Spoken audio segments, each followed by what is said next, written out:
one of my favorite people, Daniel Patrick Moynihan. Yeah. Oh, yeah.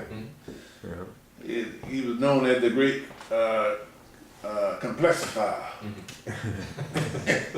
Complexifier. Yeah, Because he complexifier. could make it complex. Yeah. He said what we need is men. In other words, his comment came about because he was looked at in a negative aspect when he worked for the Nixon administration. Right. He used the word, he's a lawyer, he used the word, what, beneath neglect or some trick like that, and it took on the wrong connotation. And of course, we don't have no control over how people perceive what we said. Right. Right. But what he was saying is, you come up with things that are complex and difficult, but we must be willing to take those challenges Yeah. and share it with those in which we serve. I see.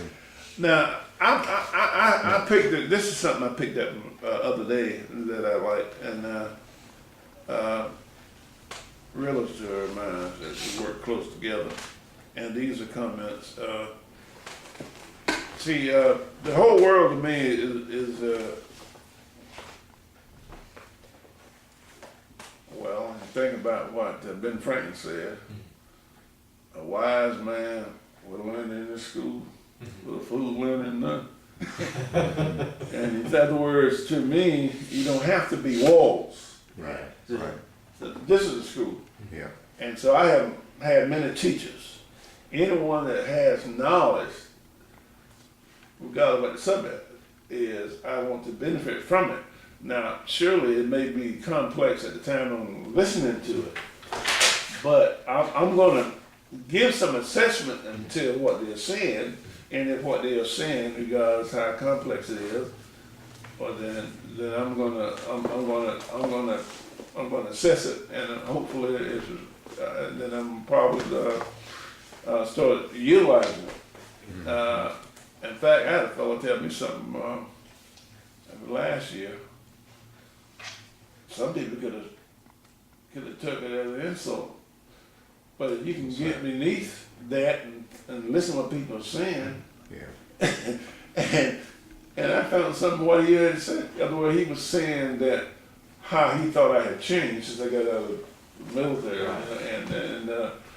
and I just listened to what he said, and after I listened to it and thought about it, he was right, you know. Uh-huh. So you can learn from any situation. Oh yeah, it's important to learn from any situation. So these unsung heroes, these are teachers, but educators maybe also that aren't even known as teachers sometimes. Yeah, there's a bunch of them. We got a breakdown of all that. I see. It was just a project that I wanted to undertake, and I put together. I got my board, and we discussed it and put it together, and This is and try to do good anyway. Right. You know, That's right. right. and now I was trying to find that thing.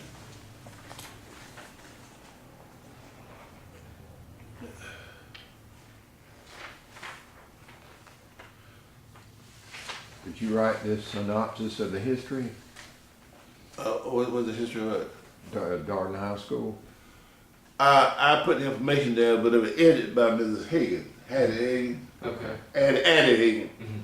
Yeah, she again, Building Bridges. I put together a team that I can get something done with. Right. You can be a nice person, Yeah. but if you can't work together, then obviously there's no reflection on them. We have to just, it's so like people like ingredients.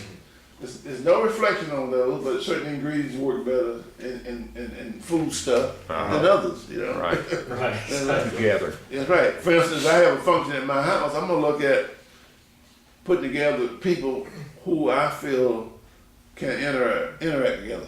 No reflection on nobody else, but I need to look at the personality of who I'm inviting. See? Yeah. And that's just the way I am. I think the reason I'm that way is because I worked at working with the Foreign Service when I was in Vietnam. You had to be able to know, you had to be able to mix and learn to hold your tongue. Right. Right. I heard a guy say something negative one night. In fact, it was, he didn't mean no harm. He said something to me that was, I don't want to sit on camera what he said, but it didn't bother me. But then again, he turned right around and said a similar comments to another person. Said one thing to me, and the other guy, white, said the same thing. Really? So you just can't just jump off because in Can't fact, take it personal because you can't take it sounds like personal. he's the one that had the problem Yeah. and not you. It's hard to see that when somebody's calling you a name. Yeah. Well, yeah, But that's it's true. true. But see, you can't. Now, I'm still growing. Now, when I first came back here, teaching at Wayne Community College, I did some behind the scene work for the Secretary of, wasn't paid nothing like that, for correction, Aaron Johnson. Uh-huh. He was Secretary of Department of Correction, because he's a preacher. He never did that kind of work before. So I'm working at Wayne and had all my information and so forth, and setting up the program over there, and so I would meet with him in his office and we go over some things like that. But one day when I was in there, and one of the Martin appointees, I was just, in fact, it was over the Division of Prison. That's one of the divisions in the Department of Correction. Uh-huh. I was just shocked. He caught me off guard that he didn't have the knowledge, and some of his approach to things just kind of caught me off balance. Yeah. But what I learned, and because Aaron saw that it was getting to me, so he calmed it down by just dropping off something else. Right. But what I learned from that is I shouldn't have let myself get to that point. See, in other words, I was wrong. Right. Because if something is not like it's supposed to be, that don't give me the right to attack it. You know, especially when you deal with politically speaking. You know, Right. so just learning how to deal with people, just let it go. You know, Right. Uh-huh. yeah, just let it go. Take another tactic. Yeah, that's right. That's right. Don't confront. Yeah, that's right. Yeah. Yeah, that's right. Diffuse. Mhm. That's. I bet you did learn some of that when you were in foreign service. Yeah, I did. I bet You did. That was a valuable skill. Yeah, that's valuable skill. That's right. Yeah. So you apply that in politics. I tried in politics and so forth, I see. and military, all that is very important. You can learn from you got to learn from your mistakes. You're gonna make some, Oh, yeah. Oh yeah. but it's okay to make them, but you got to make sure you don't make them again. Right. And by you being in the military, you know that you can make one mistake in the military. If you make it, they're gonna look at you funny. But if you make it again, you gone. Huh. You gone. In fact, I didn't realize I ain't had to be perfect until I got out of the service. They want you to be perfect. Really? They want that is right. Isn't it? You can't. They want you to be perfect. Uh-huh. Well, you got to look at their perspective. If you deal in a combat situation, Life and death. yeah, Yeah. it costs about life. That's right. So it's a perfectionist situation. Right. For instance, being late is not an option. Not being correct, being incorrect is not an option. See, and at least service I was in, Yeah. you got to be right the first time. Because if you don't get it right, somebody could die. That's right. That's right. That's right. Right. So that. But when I came out here, I had to I had to make an adjustment. In fact, Now, when did you come back to Wilson? I got out of the Army in '82. Really? Yeah, and August. So that was I had what they call terminal leave. There's a copy of that in that book. terminal leave? Terminal leave. Like somebody terminal, you know what terminal Oh, leave yeah, is? yeah. Other words, you're not coming back. Yeah. I took terminal leave and I went to grad school in Texas and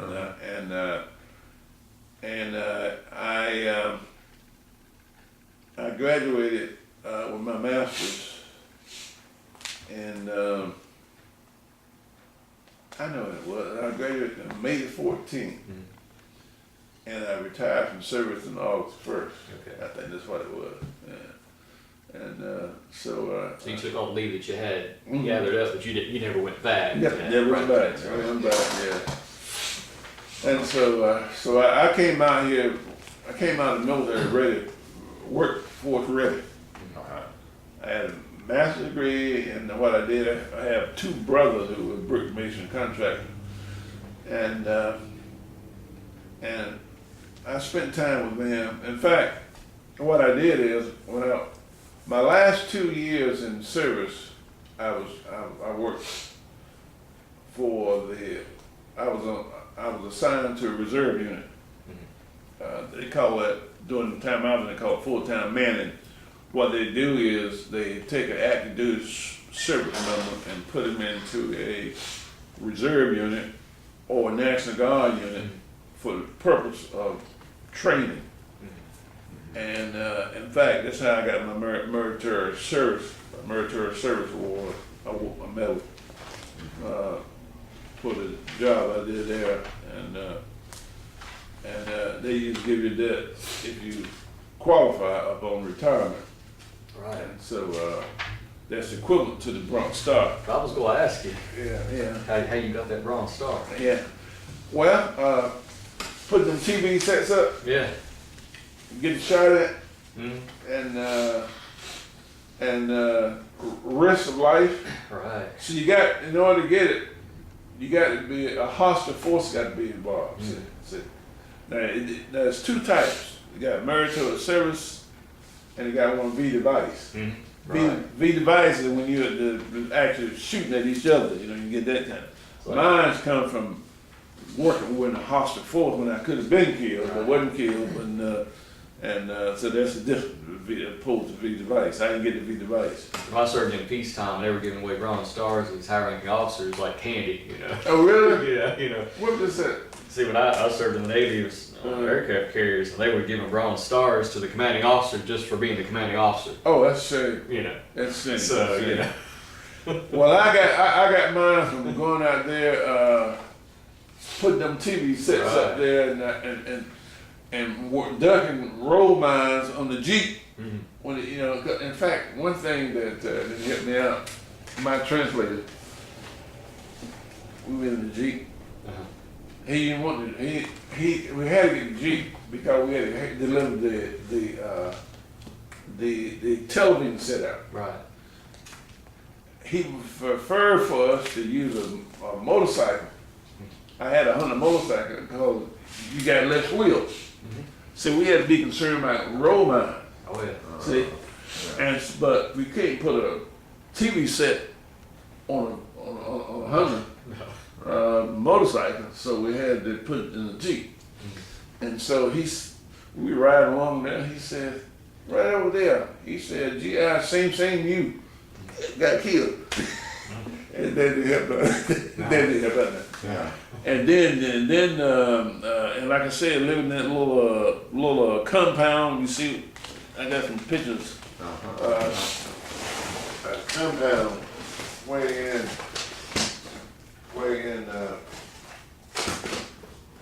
Here? old men out there guarding the place, and you don't know when you're not gonna wake up. Right. Yeah, so that's how you got that. Right here, is this it? Yes, Lord. Yeah, that's my boss right there. He's a foreign service officer. Yeah, You wanna see this map? yeah, Some good pictures. yeah.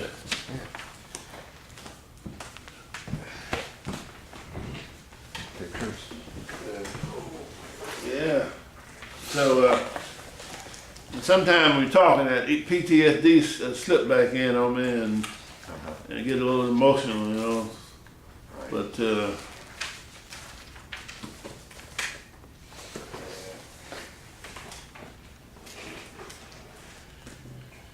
so,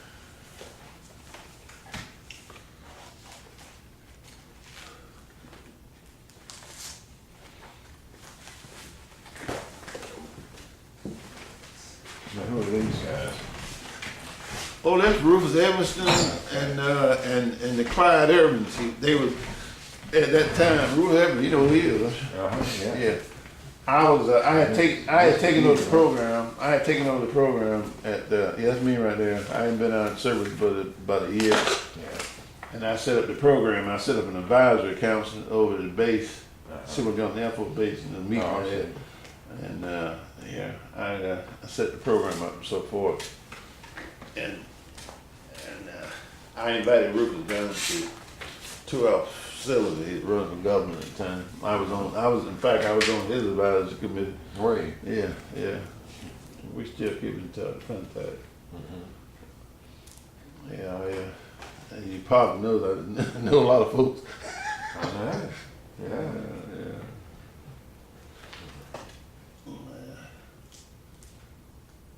Yeah, I'm the one that, in fact, I rewrote the whole curriculum over there Well, over where? at Wayne Community College. Wayne. In fact, I was on one of the 11 people that rewrote the curriculum for the whole Department of Community College in the area of criminal justice. Yeah. That's something outside of training. But, oh yeah, but getting back to, I was, see, in Vietnam, it's the same thing you see everywhere else. They have everything that you got in the country. The U.S. government gonna put a similar agency right there. Right. Yeah. Militarily and civilian. They're gonna have a counterpart. Now, as a group they call the Saigon Civil Assistance Group. That is the group that was a State Department and Foreign Service officers whose main function was to improve the structure, military, civilian, governmental structure of the city of Saigon. And in fact, fellow, I got a copy of the plaque out there in the car. Hatchet James, he was a Foreign Service officer. He was the counterpart to the mayor of Saigon. Right. Okay. And the short name is SCAG, Saigon Civil Assistance Group. Okay. And what it stands for, SCAG stands for. In fact, they borrowed me to get, they needed enough concertina wire to go around Vietnam, the city of Saigon, because they know the Tet Offense was coming, they were coming that way. And so when the Foreign Service officer talked to my boss, who lives in right outside Southern Pines, named E.J. Vaughn. He's a retired full colonel, but at the time he was the chief of New Life Development. New Life Development Pacification Program Right. is New Life Development, bring about change within that part of Vietnam. I was his administrative assistant, and